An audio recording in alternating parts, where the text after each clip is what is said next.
ꯑꯩꯅ ꯃꯣꯔꯣꯛ ꯊꯥꯛꯑꯒ ꯁꯦꯝꯕꯅꯦꯕ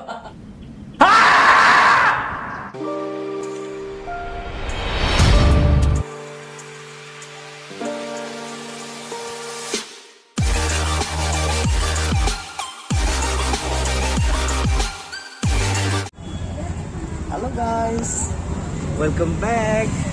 Happy Valentine Day. Nusiba kang lecha kang ipagsin na umayam. Hablaba mafam sidagi Valentine ki wish bijari. Ado koi ki single oiriba music single oiriba itna using na Valentine ki kaino je koi kaino to enjoy to biyo. Ado ay music ngasi ay na nam video je prank ne ba ko ay music gift shop ta lay ko ai cái nó lâu lại gift packing tàu lại ni prank xem đây này gift prank tàu đây này को मैं अब तो gift packing tàu với ये check करिए sir क्या क्या pack करना है उसमें ये देखो हाँ ये हो गया और ये ये अलग से हाँ ये सादा चाहिए और वो अलग केक ठीक पूरा दिया बस हाँ ये दोनों पैक करना है हाँ ये पैक कर लो अलग से कैसे कर दूँ ये केक भी नहीं आएगा क्या साथ में इसमें नहीं आएगा ना चलो ठीक है फिर बड़ा वाला बॉक्स नहीं है तो नहीं तो चेंज ही तो ले आपने मैं केक में सिले है मैं हम तो अलग केक से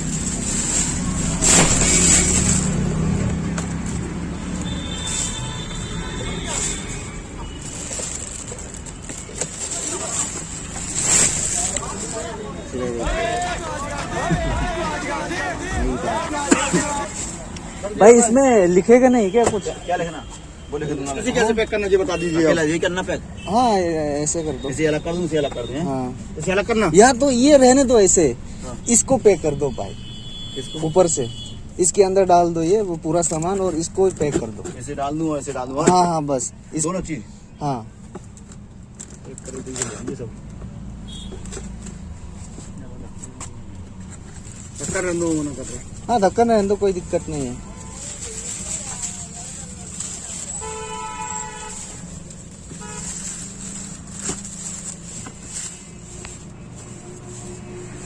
फाइनली लोशल है बस हम आधी चापी होगी छोटी वाली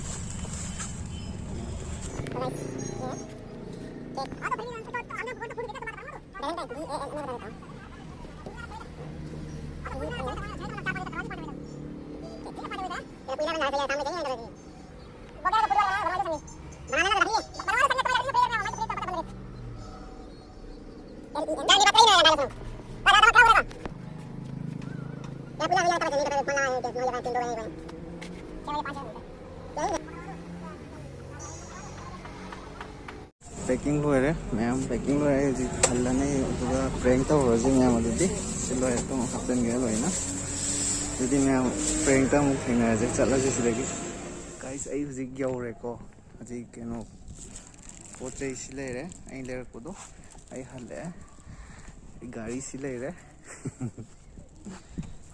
हल्ले को असी पोचे आइना पुसलोय दोइने सिदा मी अमदा पिरम दोइने बाइना मीन थिलालकपैनेबा हाइदि आई मनुंगदा पुसलारय सिदा आंगां मागी सि थांनाबो क्वार्टर सि गिजिदा पिरमदोइनेबको सिदा पिरम नंग पोत थिले खोले ना हायरगा पिहलमदोइनेबको अदुगा प्रेंग से तौदोइनेबो मैम अदुदि प्रेंग ता मुग येंगजे आई प्रेंग नम्मगेबको हुजि अदुम हाइदि हेक चांगिबो अदुम नम्मगेबो आई मा सिदा आंगां अमदा पिरमगेबको थिलालागेबो अदुगा केनो तौरगेबो आइजु वारे अदुगा नम्मगा वीडियो नंबर हो गया मैम अदुदि हेलो गाइस अदुदि केनो जी प्रेंग जे होनो तौरजि को आई पोत आंगां द पिरमे आई केनो तौर आई नुपि जी केनो द ले चाक थोंगिबको चाक थोंगे आंगां द हायरममनेबा लाओ खोलो ना पिरमो ना मागी हाइदि मिंगदि मागी मिंग लोइ दाइ लोइ इरमनेबा आदा इरमने दो मैम अदो आंगां द लानेबको ला कांदा ये ऐसे मैम प्रेंग ये ऐसे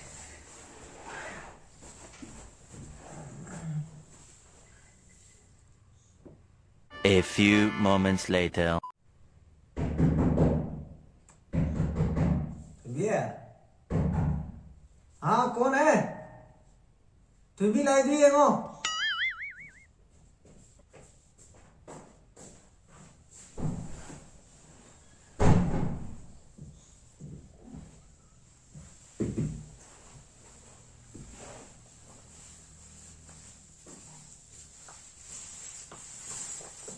kayno. Hindi, put meron yan. Ay, ginyaran yun. Kanang mo na si. Ay, nalagay yun.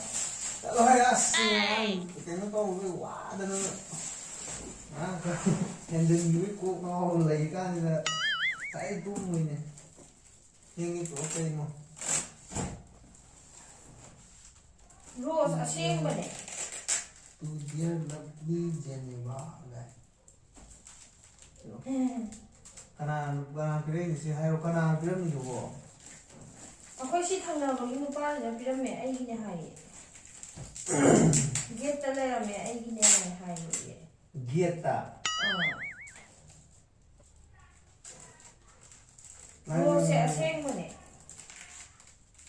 Kanang hayo da nang khangna mi le mi khangna da. Sai da bu ay ipot ka na pirok tu ino.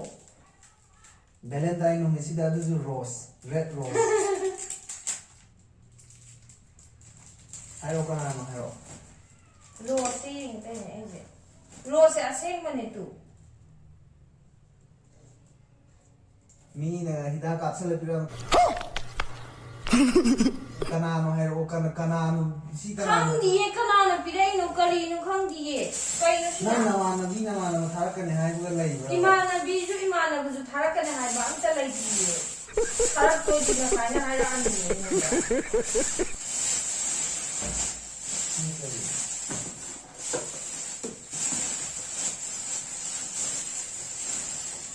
Cake mal.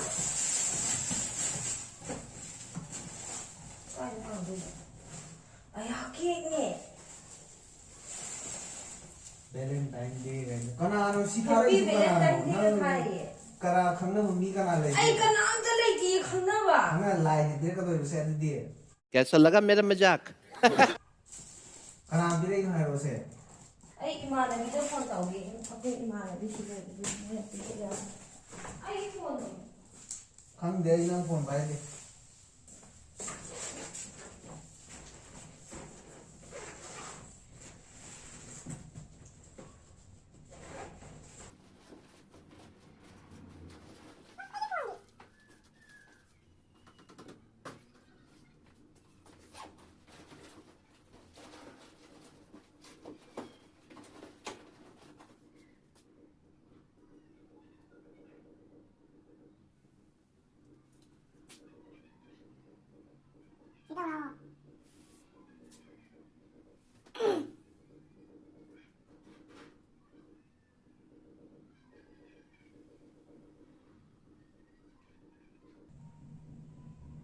Hello हाँ दीदी आपने gift दिया था क्या मेरे को अच्छा नहीं अभी गिफ्ट आया था मेरे नाम पे नहीं हाँ केक आया था और चॉकलेट भी है अंदर और रोज भी है पता नहीं हमारे बगल वाला भैया है ना वो दे के गया था वो बोल रहा है मेरा नाम के वो केक आया था गिफ्ट आया था पता नहीं यार हाँ मेरा हस्बैंड बोल रहे हैं ठीक है दीदी पी दिखाई माजू Pira di si kanana pinak to si ase hayo ai ko as phatan wa ne sa hayo kai. खंग दिए आई जो खंग दिए आई दी इमाना बिना का पिरो इबो निंगा आई खंग दे हाई बा कई मोंगे इंगी सुजे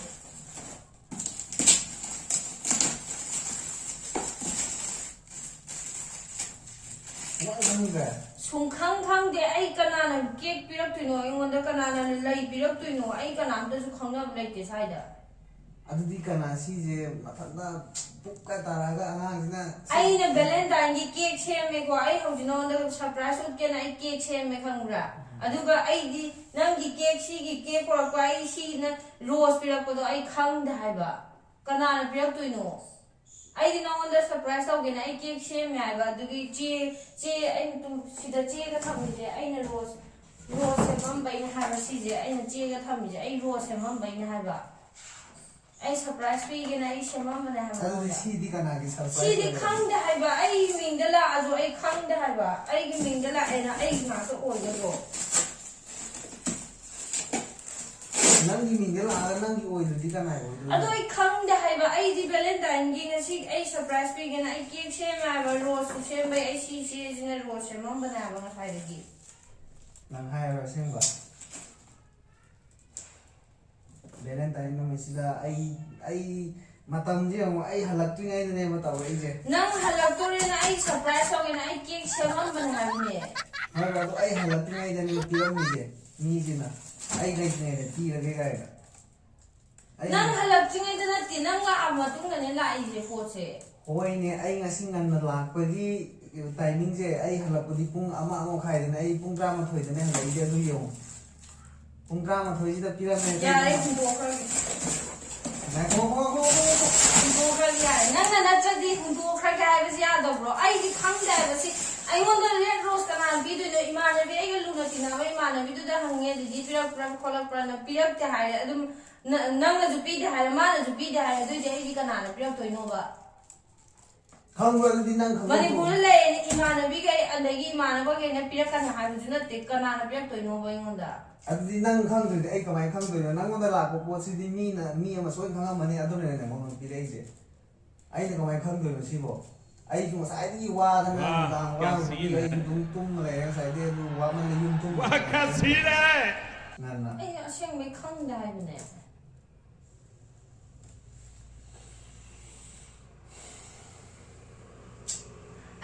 ꯀꯩꯅꯣꯝꯇ ꯅꯨꯡꯉꯥꯏꯅ ꯇꯧꯒꯦ ꯈꯟꯕꯁꯦ ꯍꯦꯛꯇ ꯀꯩꯅꯣ ꯇꯧꯋꯤꯕꯣ ꯌꯥꯔꯦ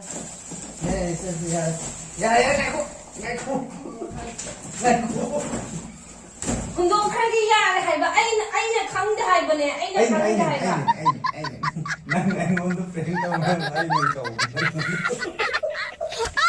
ꯑꯩꯅ ꯉꯁꯥꯏꯅ ꯈꯜꯂꯦꯕ ꯔꯦꯗ ꯔꯣꯁꯁꯤꯕꯨ ꯃꯤꯅ ꯄꯤꯔꯛꯀꯗ꯭ꯔꯥ ꯍꯥꯏꯅ ꯅꯪ ꯑꯩꯉꯣꯟꯗ ꯄ꯭ꯔꯦꯡ ꯇꯧꯅꯤ ꯀꯥꯏꯅ ꯍꯥꯏꯈꯤꯗꯥꯏꯅꯦ ꯑꯩꯅꯗꯤ ꯁꯤꯒꯤ ꯉꯁꯥꯏꯗꯒꯤ ꯇꯧꯗꯕꯗꯨꯗ ꯑꯩꯅ ꯅꯪꯉꯣꯟꯗ ꯑꯣꯏꯅ ꯇꯧꯊꯣꯛꯑꯕꯅꯤ ꯑꯩ ꯀꯦꯛ ꯁꯦꯝꯃꯦꯕ ꯀꯦꯛꯇꯣ ꯑꯩꯅ ꯃꯣꯔꯣꯛ ꯊꯥꯛꯑꯒ ꯁꯦꯝꯕꯅꯦꯕ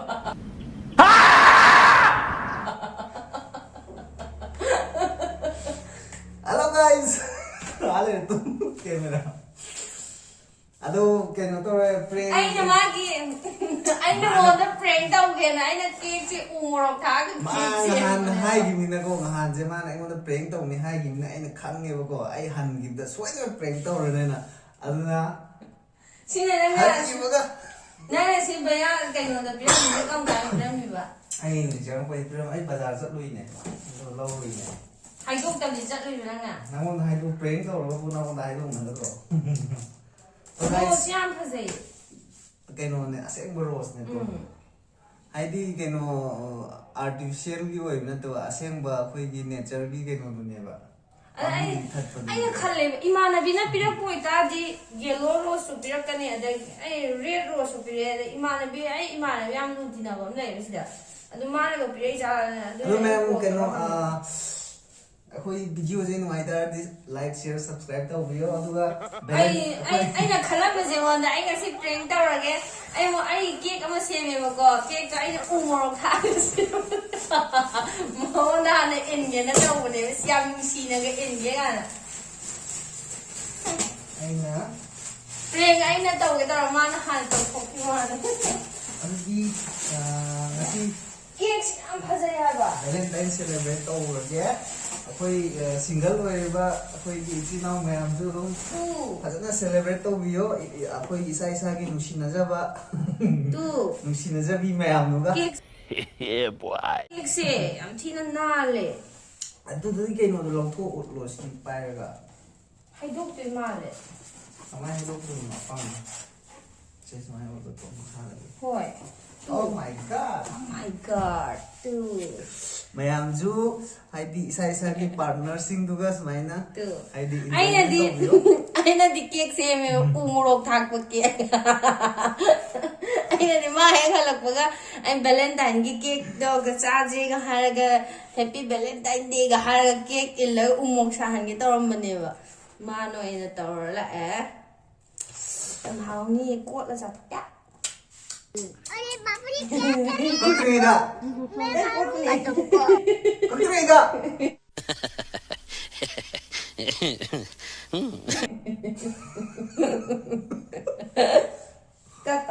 Tirani naman gidi. Okay, like it. Happy Valentine Day. Control. Valentine Day. Eh, sige, song mo Control. Happy Valentine Day. Ado ma'am, so isa-isa gi partner sing duga ko. Haydi sumayna enjoy to video. Duga kano to buto. Haydi nasigi hajaraba nuayaba no sida enjoy to video. Ado Sina kayo. Kan chocolate se amas yaw sida jum am yawe. koi sina koi dagi uren nungda mo anniversary day ta mo chal kan pu doi ne sina. Anniversary ki mo si anniversary day ta Ai gina si gai lai re ma si ju chocolate ne. Ai ji am pizza la chok. Thank you.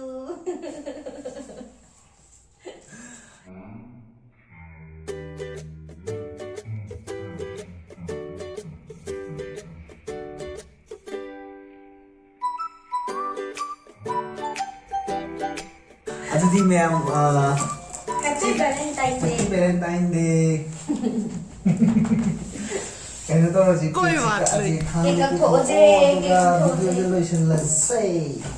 Ay kaglaagi to di. Okay. Ma'am. Ay nasabal lai din pura kiyo mo.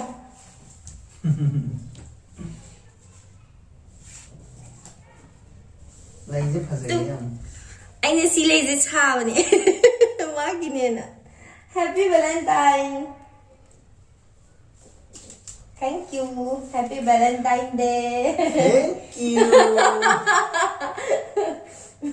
Gasay nagigasim niya kasi. Matam yang chang na xem dây niya hayta. Kim rồi. Gam din na payaw da ba ini? Ando di cake ka aji ko. Ka aji khang di rai. Silay day. Iba ni vlog ka. Parang nagkaksik.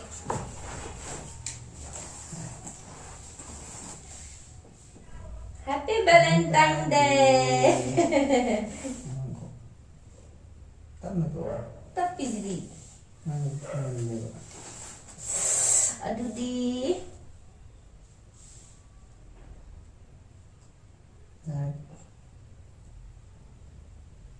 Ui, kering nga pala eh. Happy Valentine Day! Hả? Hả?